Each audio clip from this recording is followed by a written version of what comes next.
Okay, I'll just show you how to pair a mobile to the Bluetooth system in this BMW i3. First of all, we make sure that Bluetooth is on. Bluetooth on. Then, from any screen, onto menu, navigate to telephone, click telephone, Bluetooth devices, click Bluetooth devices, add new device, and it's now looking for that BMW 48182. Click on that,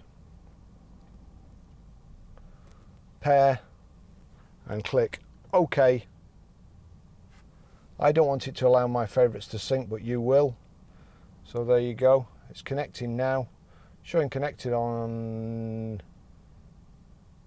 the phone and connected on the dash. It's also got a tick here next to Bluetooth audio. That's the next thing.